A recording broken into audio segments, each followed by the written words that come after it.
Hold on just a sec. I just went live. We're live now. Okay. Do you have any questions? Anything else you want to say? You can just do it now. No. Okay.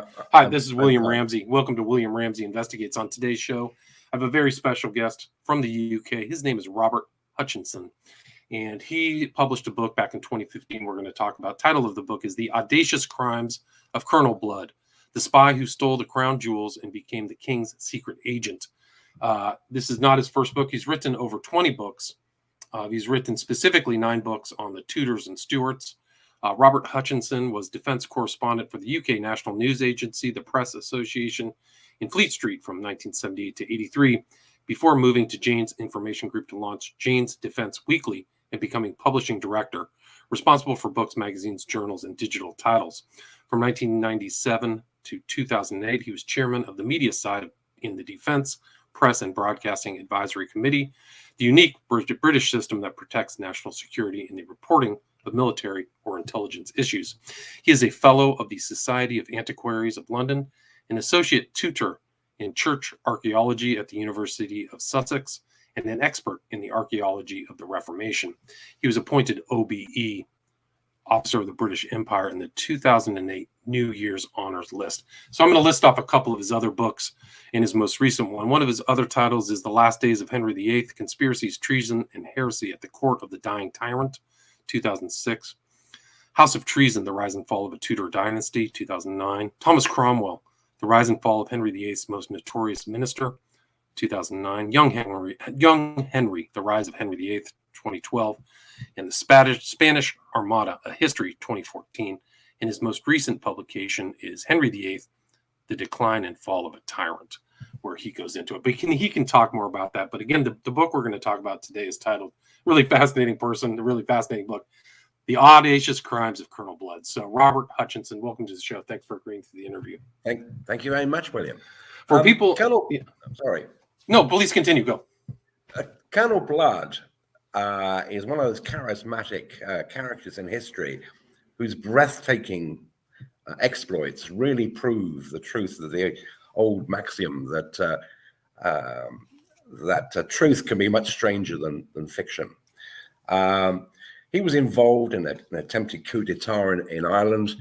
He was involved in trying to assassinate the English King Charles II on numerous occasions. And of course, he tried to steal the crown jewels, the royal regalia of England. And he won widespread notoriety in the 17th century, being called the father of all treasons. So he had almost always a substantial price on his head, dead or alive, and he was a hunted man throughout the British Isles.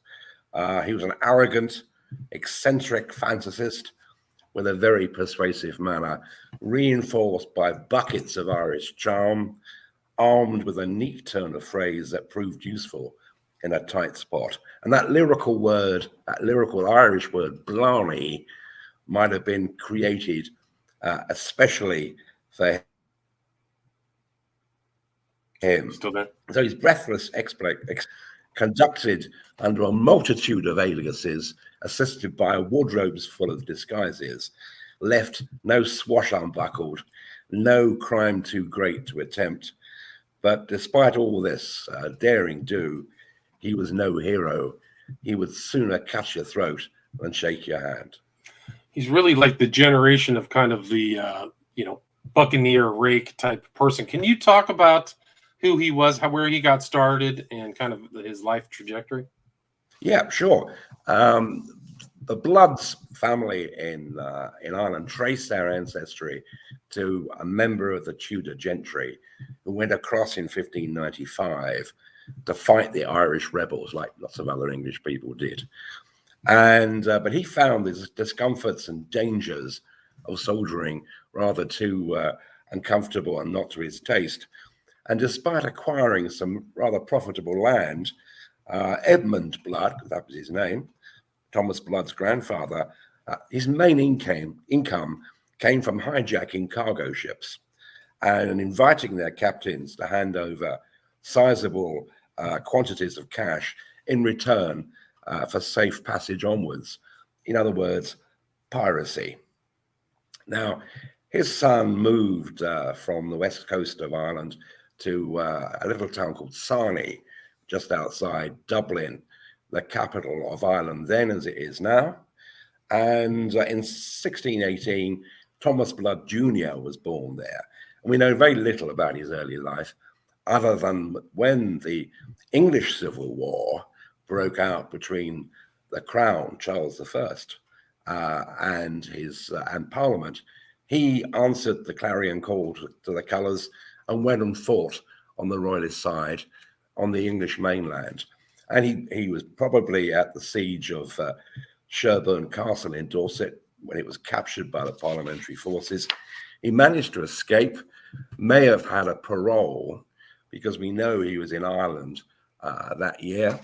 And then he came back to England and re-enlisted in the Royalist army. But Thomas Blood was always a political realist. And when Charles I, father of Charles II, was beheaded by Parliament in Whitehall in 1649, he could see which way the wind was blowing. So he promptly defected to the parliamentary side and became a lieutenant in the parliamentary army, marrying one of the parliamentary heroes, their daughter, one of the parliamentary heroes. And by her, he had four sons and 2 daughters. And a grateful parliament gave him lands formerly owned by Catholics and Protestants in Ireland, instead of paying him his back pay. Right. So there were these huge grants, right, that were given out to certain people on Irish land, right? Yeah. And these were all taken from their existing owners and given to parliamentary soldiers, because the English Parliament was completely broke, and this was a handy way of recompensing them for years of back pay. And Thomas Blood was one of those who profited. Now, after the collapse of the English Republic and the return of the monarchy, Charles II, in 1660, Blood's fortunes changed dramatically, because he lost 85% of the lands Parliament had granted him 9 years before, because they were handed back to their former owners, and he was suddenly destitute and an extremely angry man. And he joined a conspiracy to overthrow the government of Ireland and return these lands to the Protestants. And the plan was to capture initially Dublin Castle, and then move the revolt steadily through the island of Ireland. But news of that conspiracy was leaked to the Lord Lieutenant of Ireland, James Butler, Duke of Ormond, and he launched a preemptive dawn raids and arrested 20 or so of the conspirators. And it was pretty soon apparent from the interrogation that the man he really wanted to catch was Thomas Blood. He was the man who was going to lead the assault on Dublin Castle, but they couldn't find him. He remained in Dublin for 3 days, despite all these searches and arrests and the hammering on the doors in the middle of the night. But he obviously realized the city was becoming too hot to hold him. So he escaped to the mountains of the north of Ireland, using the unlikely disguise of a Catholic priest. But he still was arrogant enough, returned to Dublin to visit his wife and children, while still this wanted man. And he walked happily through the streets at the middle of the day and through the city gates, and nobody stopped him. So, arrogance and a daredevil, and he gets away with it. It's the first of many such exploits. Right, and he's constantly kind of moving around too. So he was in Ireland, and then he ends up going to the mainland or going to the continent, right? Well, he goes to Scotland. He takes part in the rebellion there. He goes to England, and we have to remember that there are a lot of disgruntled people. English school children are taught about the reign of the merry monarch, Charles II. Swept away all those joyless edicts of the Republican regime. You could have the theatre again, because it was banned, but the theatre was reopened. The filthy exercise of maypole dancing and even Christmas pies, which were banned, they were all back. The laughter was back in England, but reality was somewhat different. Behind all that glittering facade of a newfound confident monarchy, Charles II's government was confronted with a wave of dangerous uprisings and plots that endangered both government and king. Thomas Blood was part and parcel of most of them.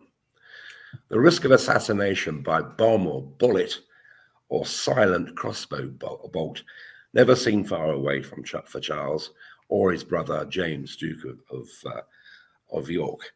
And Blood was a leader of this sort of confederation of nonconformists and religious fanatics who were intent not only on winning political power, but also being able to have freedom of worship outside the reimposed Anglican state religion. And can you describe, I mean, maybe we got too far, but for people in the States, they may not know the details of what happened between Charles I, Cromwell, and Charles II. Can you give a brief? Yeah, sure. Charles I was deposed after losing the English Civil War by Parliament, and the monarchy was swept away. And Oliver Cromwell appointed himself basically Lord Protector of the realm. Now, you and I would call him a dictator, an unelected dictator with amazing powers. But he died in 1658, and people realized the Republic wasn't going to last. And the only way they could actually bring some measure of peace to England, Scotland, and Ireland was to bring the monarchy back. And Charles' first son, also called Charles, had fled the country to Europe, and he was brought back, and the monarchy was reinstated.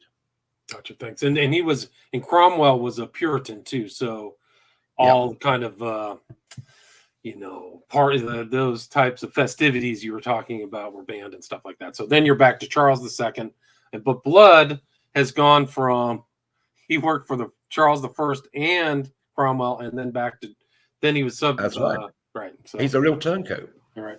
He's a real, now sort of fighting Blood and all his fellow conspirators is Charles II's Secret Service. Now, they could open mail. The post mail was a state-owned operation, deliberately so, because you could open the mail and read it, reseal the package without anybody knowing it's been read. So they're keeping a close watch on everybody's activities. Not only that, they've got a whole host of spies who are mainly social misfits, criminals, and turncoats who are prepared to risk their lives to supply information in return for a royal grant of money or land, or a pardon for past misdemeanors, or just simple monetary gain. So those filthy streets of London and the dark alleyways of London were full of eyes. And this was the environment which Blood operated in, and indeed flourished. They couldn't lay a finger on him. And when some of his fellow conspirators were arrested, he tried to rescue them. And there was this amazing episode in 1662. 1667. Easy date to remember, 1667, when one of his friends, who's a fellow conspirator called John Mason, is being taken to York from London to be executed. He's got a military escort of about a dozen men, and Blood ambushes them. It's a bit, if it wasn't for the bloodshed, it was like the Keystone Cops, an episode of the Keystone Cops, because first of all, they actually lodge in the same tavern as the escort and the prisoner. When they attack the escort, the prisoner refuses to ride off, and they have to shoo him away. They shoot a poor barber who was sheltering with the escort because of his fear of highwaymen, bandits on the road. Blood's girth holding his saddle, he'd forgotten to tighten it up. He fell off his horse 3 times because he'd forgotten to tighten his saddle, and he kept falling off. But he was still wounded 3 or 4 times, and they managed to escape with the prisoner, although Blood was very badly wounded. Amongst that party was also one of Charles II's spies, and Blood recognized him. He got to York, but he was poisoned in York Castle 6 days later. So Blood reached out, even though he was wounded, reached out to take out one of his enemies with poison. Right. Yeah, so he's trying to get back at all these people, right? So, and did he have an assumed name at that time, or he did it later? So he had lots of assumed names. One of his favorite names was Iliffe or Alan. And after that daring rescue of a fellow conspirator, he pretended to be a doctor and practiced as a doctor and an apothecary just outside London under the disguise of Iliffe. Now, dangerous thing to do, prescribing medicines for your poor patients. You haven't got a first idea about anything of medical practice, but that's not going to daunt Colonel Blood. He can talk his way out of anything. And he's trying to kill these other people too, right? I mean, there's another, isn't there another attempt on Ormond or something like that? Yeah. I mean, the old mafia statement about the revenge is a dish first, best served cold applies to Blood. Blood knew that the Duke of Ormond had taken a grand house to rent a grand house in today's Piccadilly, which is in the West End of London, very fashionable part of London. And he decided that he was going to kidnap him and hang him from the public gibbet at what is in today's Marble Arch, but it was then called Tyburn. So they followed the car up Pall Mall, which is a road coming out from what is now Trafalgar Square, and attacked it in St. James's Street. They told the coach driver there was a body in the road. He pulled up, and the next thing he knew, there were these pistols aimed at his head. Blood bundled out the Duke of Ormond out of his coach, and he was thrown on the back of Blood's son's horse, and they were going to gallop off to hang him. Unfortunately, Blood's son couldn't really control his horse. He had a sword in one hand, a pistol in another, and the reins of the horse in his teeth. And Ormond, an old soldier, knew he could actually get off this. So he managed to heave him off the horse, fell off the horse himself, and lay there in the mud. And the rest of the gang fired their pistols at him, missed, and then the alarm had been raised and he was rescued. Now, was this actually a crime of revenge, or was Blood actually hired by someone at court to assassinate the Duke of Ormond? I suspect that the Duke of Buckingham was the man who was interested in Ormond being killed. And in fact, the Duke's, Ormond's son, suspected that as well. And in front of Charles I at court said, "I know you're responsible. When I can finally prove it, I'll shoot you dead." Right. Interesting. And so they never suspect Blood of anything. So he's not implicated in this attempted murder too, right? There was a hue and cry for Blood and his accomplices. And there was a newspaper called the London Gazette, which came out every day, one of the world's first newspapers, government controlled, of course. And this contains lots of details about Blood's description and the description of his compatriots and how the investigation is going. There were a lot of midnight raids. There were a lot of people being pursued across rooftops. It was the stuff of Hollywood. Right. And so, but that was just one of the events in this Blood's life, because he then makes his attempt at the crown jewels, right? Yeah. You think actually the crown jewels is a pretty big heist. And they were actually brand new, because the old royal regalia had been broken up and sold by the Republican government to pay for the Navy. So they had to pay out thousands of money to recreate new ones for Charles II. So they were only a few years old. And they were kept in a 3-story tower, now called the Martin Tower, on the northeast corner of the Tower of London, this formidable fortress on the banks of the Thames, whose guns controlled London. And the man in charge of looking after the crown jewels was an old soldier, an old veteran called Talbot Edwards.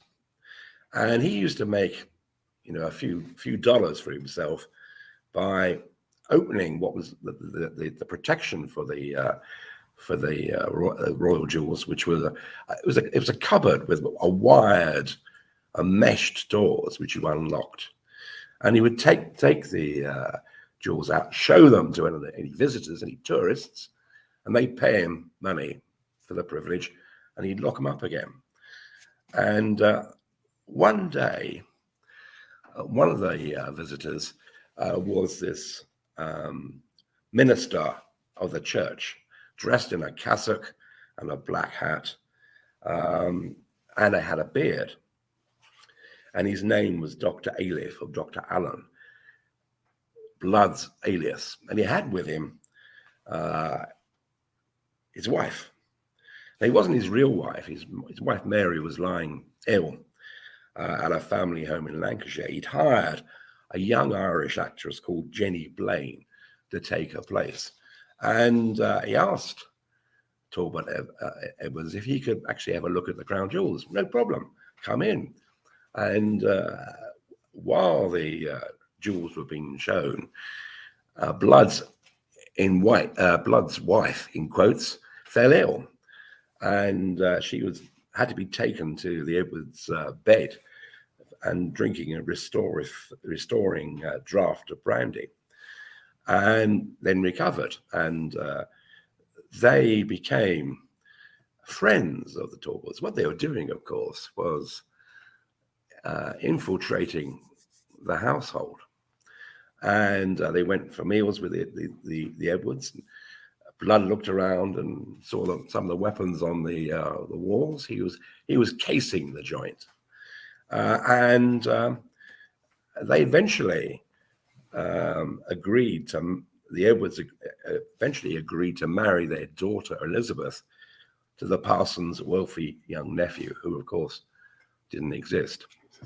And the formal introduction between the two would-be lovers was fixed for the rather strange time at 7 o'clock in the morning of Tuesday, the 9th of May, 1671.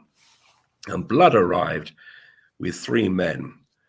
And unbeknown to the Edwards, they had sword sticks with blades hidden inside them, pocket pistols, and vicious daggers hidden down the sides of their jackboots. And while they awaited the arrival of Blood's so-called wife, the colonel suggested that his friend should be allowed to have a look at the crown jewels.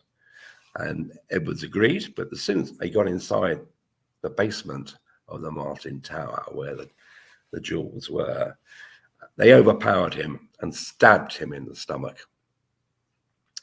And Blood immediately started battering the imperial state crown, so he could hide it in his pants.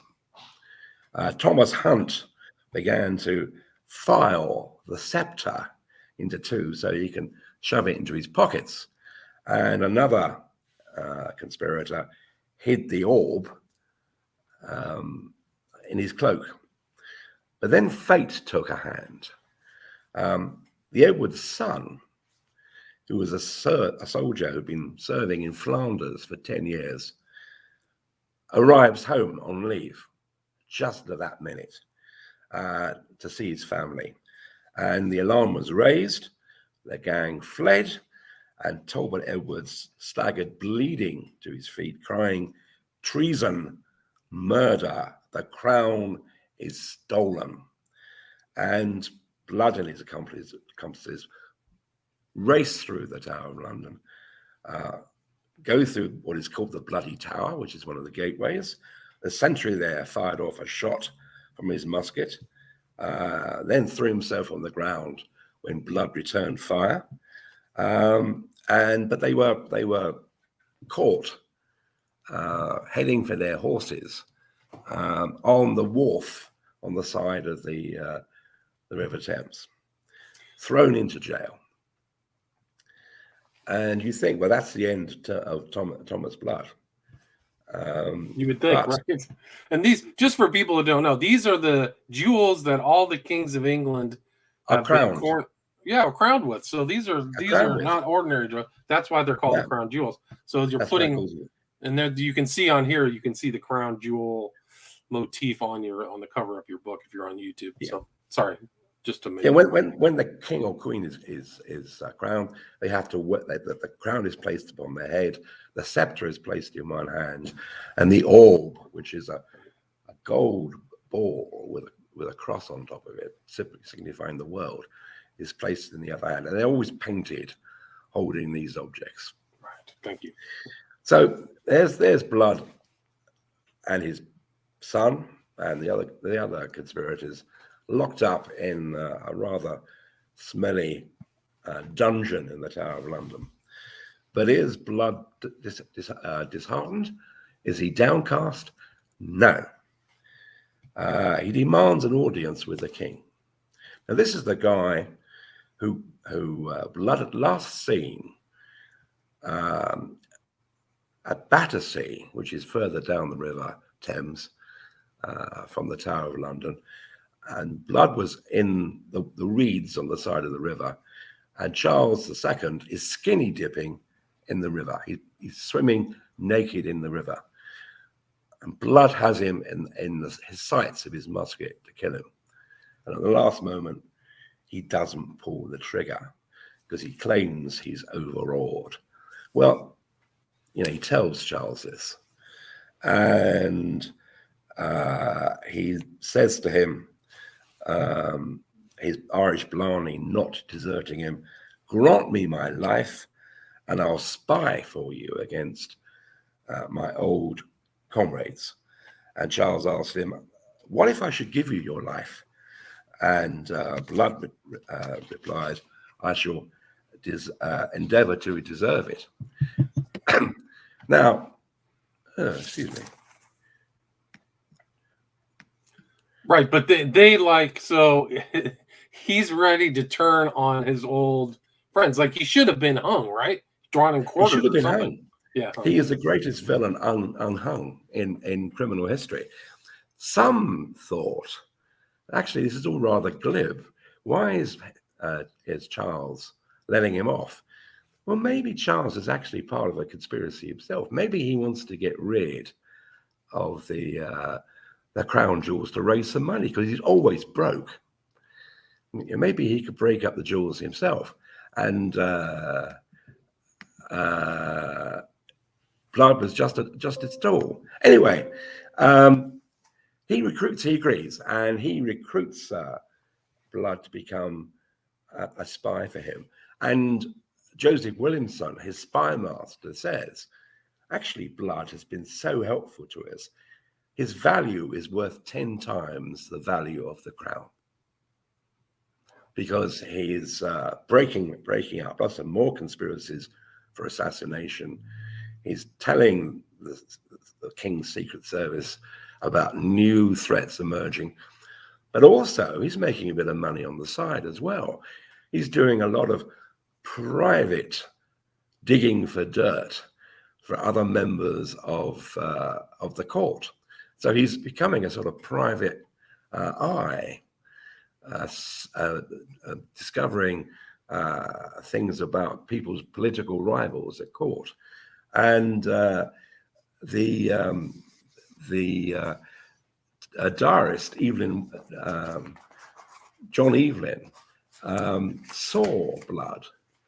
And I've got a quote from him somewhere. It's disappeared. Just bear with me 1 second.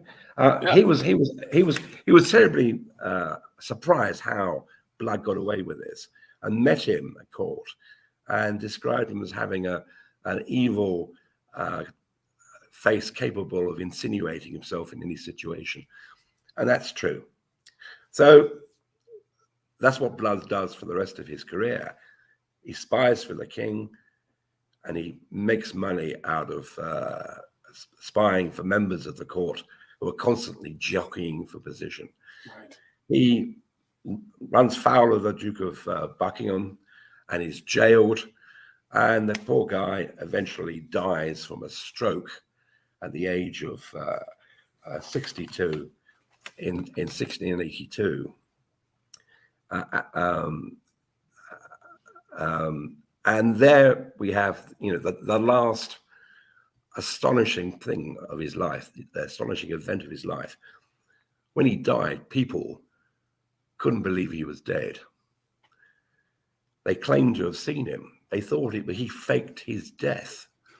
And such was the widespread talk that the government were forced to exhume his body 2 weeks after he died and have an inquest with a jury of people who knew him to identify his body as he really had died.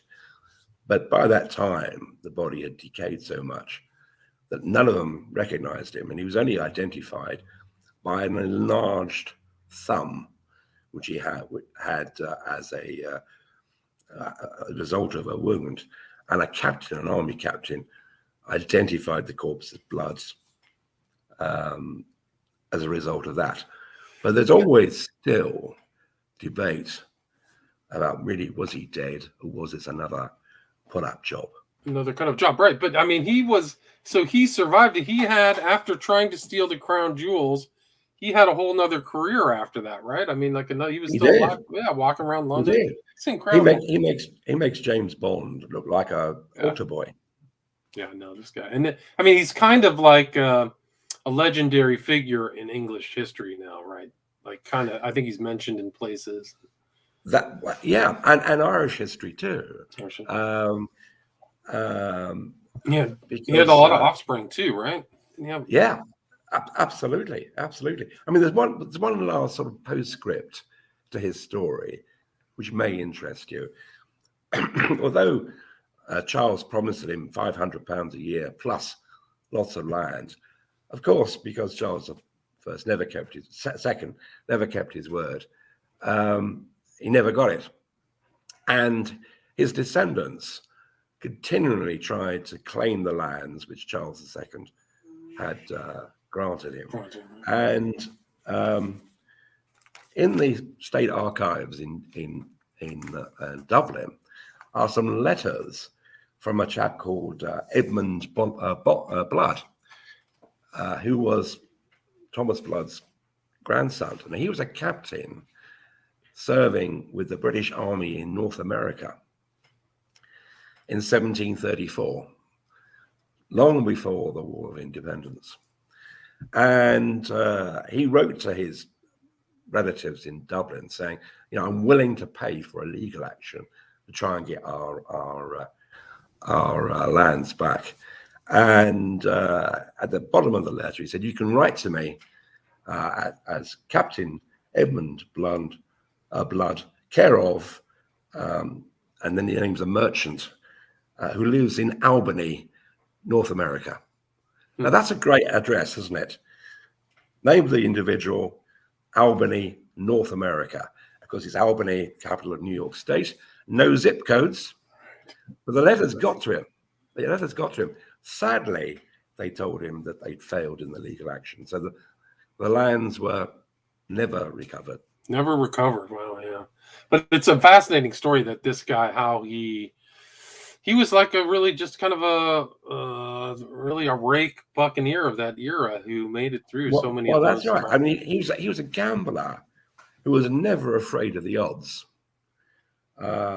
He took a reckless delight in staging an outrage purely for his own sake, for his own pleasure.